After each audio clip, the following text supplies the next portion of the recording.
मैं डॉक्टर रितेश कुमार पुनः एक नए टॉपिक के साथ आज उपस्थित हुआ हूँ। यह टॉपिक विज्ञान सेक्टर से है और टॉपिक का शीर्षक आँख है।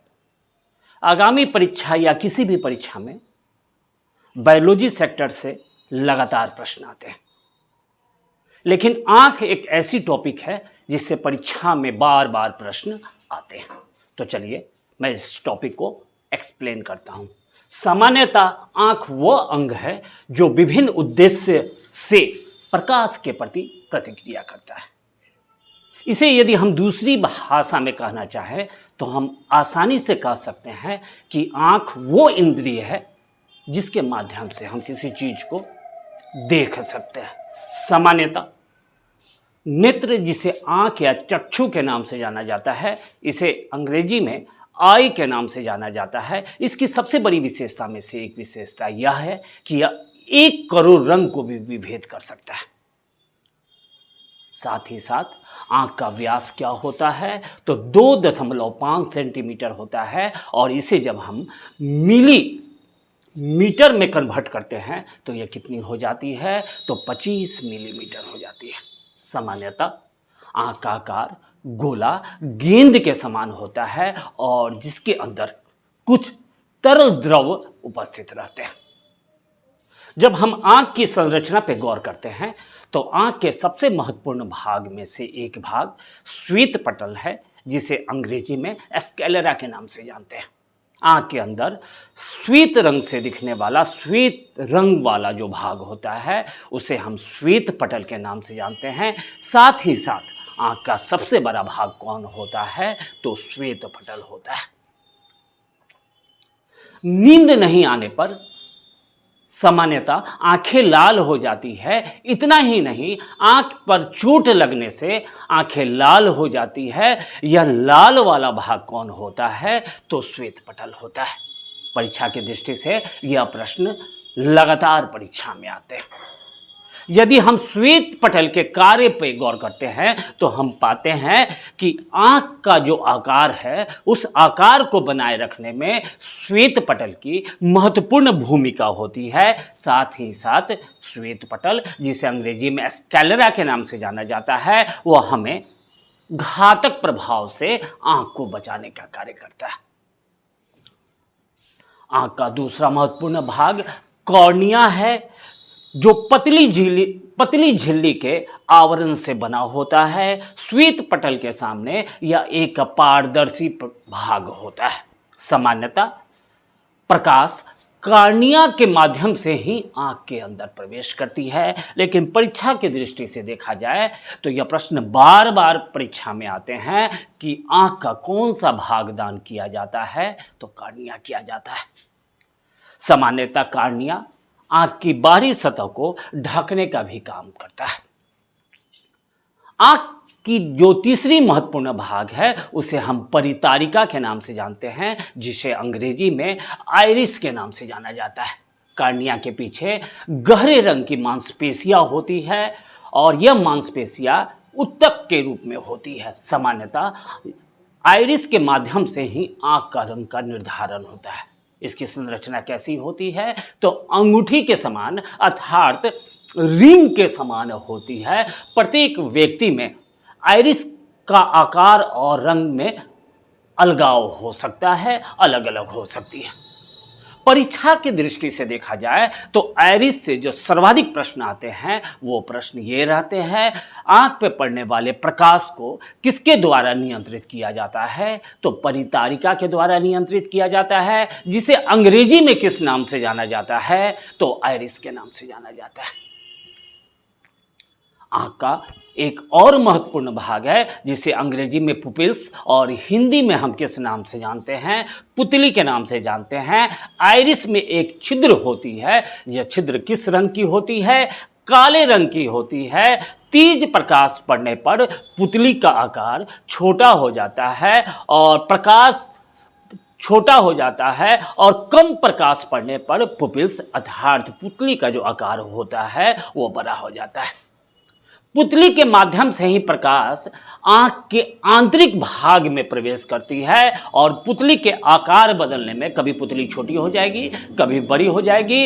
इसमें महत्वपूर्ण भूमिका किसकी रहती है? आइरिस की रहती है। इसके अतिरिक्त आंख में दो प्रकार के तरल द्रव्य रहते हैं, जिसमें पहला तरल द्रव को एक्वस ह्यूमर के नाम से जाना जाता है। यह एक द्रव है जो आइरिस और लेंस के मध्य में पाया जाता है। सामान्यतः इस द्रव्य का मुख्य कार्य क्या है? तो आंख को फुलाए रखना है तथा आंख को पोषण देने का काम करता है।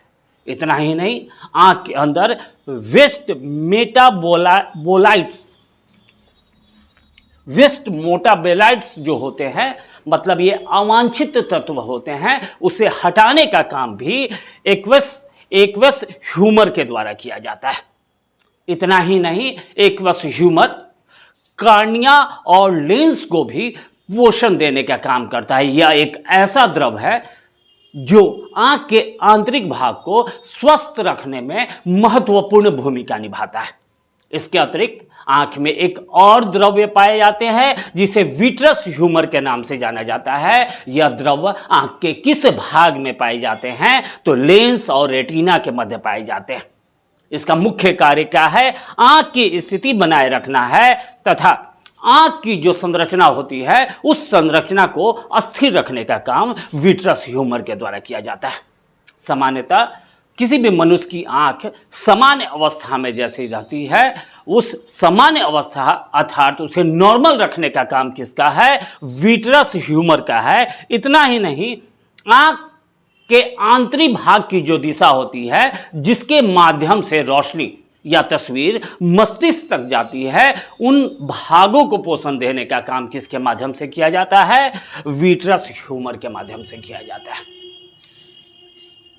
आंख के एक और महत्वपूर्ण भाग है जिसे हम लेंस के नाम से जानते हैं। यह पुतली के पीछे कैसी संरचना होती है? पारदर्शी संरचना होती है। सामान्यतः यह संरचना अर्थात लेंस सिलियरी मांसपेशिया से जुड़ी होती है। जब रेटिना पे प्रकाश को केंद्रित करने के लिए पुतली जो है वो अपनी आंखें का पुतली अपने आकार को बदलता है। सामान्यतः मानव नेत्र लगातार परीक्षा में आएंगे, किस लेंस की भांति कार्य करता है? तो उत्तल लेंस की भांति कार्य करता है। दूर की वस्तु पुतली पे केंद्रित करने के समय लेंस का आकार क्या हो जाता है? पतला हो जाता है और नजदीक की वस्तु को केंद्रित करने पर लेंस का आकार क्या हो जाता है? तो मोटा हो जाता है। ध्यान देने की बात है, जब दूर की वस्तु को केंद्रित की जाती है तो ऐसी परिस्थिति में लेंस का आकार क्या होगा? पतला होगा और नजदीक की वस्तु को केंद्रित करने पे लेंस का आकार क्या होगा? मोटा होगा। इसके अतिरिक्त आंख के कई महत्वपूर्ण भाग हैं, जिसमें से एक महत्वपूर्ण भाग सिलियरी मांसपेशिया है जो फोकस दूरी को नियंत्रित करने का कार्य करती है। सिलियरी मांसपेशिया जब फैलती है तो लेंस मोटा होता है और फोकस दूरी कम होती है, और सिलियरी मांसपेशिया जब सिकुड़ती है तो लेंस पतला और फोकस दूरी कम होता है। इसके अतिरिक्त आंख के एक और महत्वपूर्ण भाग है जिन्हें हम रेटिना के नाम से जानते हैं। रेटिना को ही आंख का पिछला पर्दा कहा जाता है। परीक्षा में बार बार ये प्रश्न आते हैं कि आंख का पिछला पर्दा किसे कहा जाता है? तो रेटिना को कहा जाता है। किसी भी वस्तु की तस्वीर अर्थात प्रतिबिंब रेटिना पे वास्तविक उल्टा और आकार से छोटा बनती है। साथ ही साथ रेटिना का मुख्य कार्य क्या है कि जो तस्वीर उस आंख पे बनती है उसे मस्तिष्क में भेजने का काम किसका है? तो रेटिना का। इसके अतिरिक्त आंख के अंदर एक महत्वपूर्ण कोशिका पाई जाती है जिसे ऑप्टिक नर्व के नाम से जाना जाता है। इसे दूसरी भाषा में ऑप्टिक तंत्रिका के नाम से भी जाना जाता है। यह किसी भी चित्र को मस्तिष्क में भेजने का काम करती है। सामान्यतः ऑप्टिक नर्व को दो भागों में बांटा जाता है। एक भाग को शंकु कहा जाता है और दूसरे भाग को छर कहा जाता है। इस शंकु को अंग्रेजी में कौन सेल के नाम से जाना जाता है, जिसकी आकार कैसी होती है, मोटी और शक्वाकार होती है। साथ ही साथ इसे विभिन्न रंगों का ज्ञान होता है और यह तेज रोशनी में काफी ज्यादा संवेदनशील होता है। ठीक उसी प्रकार रूड सेल, जिसे हिंदी में क्षर कोशिका या सलाका कोशिका के नाम से जाना जाता है, इसकी आकार कैसी होती है, लंबी, पतली और बेलनाकार होती है। प्रकाश की मात्रा को इंगित करने का काम किस कोशिका का होता है, तो क्षर कोशिका का होता है। परीक्षा में यह प्रश्न बार बार आते हैं कि उल्लू को रात में दिखाई क्यों देता है, तो इसका उत्तर होगा उल्लू के नेत्र में क्षर कोशिकाओं की संख्या अत्यधिक होती है, जिसके कारण वो रात में स्पष्ट रूप से देख लेता है। इसके अतिरिक्त अंध बिंदु, जिसे हम ब्लैक स्पॉट के नाम से जानते हैं, यह लेंस और रेटिना के मध्य में होता है और जिस पे प्रकाश तो पहुंचता है लेकिन इस पे प्रतिबिंब नहीं बनता है। ठीक उसी प्रकार पीत बिंदु, जिसे येलो स्पॉट के नाम से जाना जाता है, या रेटिना के मध्य एक वृत्ताकार बिंदु होता है, जिसका दूसरा नाम क्या है, तो मैकुला है। इस पे प्रकाश भी आता है और साथ ही साथ प्रतिबिंब भी बनता है। इसके अतिरिक्त आंख के ऊपरी कोने में एक छोटी सी ग्रंथि पाई जाती है, जो परीक्षा की दृष्टि से अत्यंत ही महत्वपूर्ण है, जिसे हम लैक्रिमल ग्लैंड या लैक्रिमल ग्रंथि के नाम से जानते हैं। यह ग्रंथि किसके लिए जिम्मेवार है, तो आंसू के लिए जिम्मेवार है। ये तमाम पॉइंट आंख के विभिन्न अंग से संबंधित हैं, लेकिन आंख से संबंधित कई ऐसी बीमारियां हैं जो परीक्षा में बार बार पूछी जाती है, जैसे निकट दृष्टि दोष, दूर दृष्टि दोष, जरा दृष्टि दोष, मोतियाबिंद, डाल्टेनिक रोग। सचिवालय सहायक के एग्जाम में बार बार आते हैं डाल्टेनिक रोग। प्रसिद्ध रसायन विज्ञान के वैज्ञानिक डाल्टन को था, जिसके लिए इस रोग का नाम डाल्टेनिक कर दिया गया। इसके अतिरिक्त जीरोप्लेथेमिया रोग का संबंध किस भाग से है, तो आंख से है। इतना ही नहीं, अबिंदुकता नामक रोग का भी संबंध किस अंग से है, तो आंख से है। साथ ही साथ पार्श्व विस्थापन, इसे रोग के श्रेणी में नहीं रखा जाता है, इसे एक परिघटना के श्रेणी में रखा जाता है। जब किसी अक्षर को आप ऐनक के सामने रखेंगे तो उसमें कई अक्षर आपको उल्टा प्रतीत होते हैं। यही कारण है कि एम्बुलेंस जो सामने लिखी जाती है वो उल्टा लिखी जाती है। इसके अतिरिक्त नेत्र से कई महत्वपूर्ण प्रश्न आते हैं, जैसे स्वस्थ नेत्र 6/6 का होगा और मनुष्य का नेत्र कितने मेगापिक्सल पे काम करता है, तो 576 मेगापिक्सल पे काम करता है।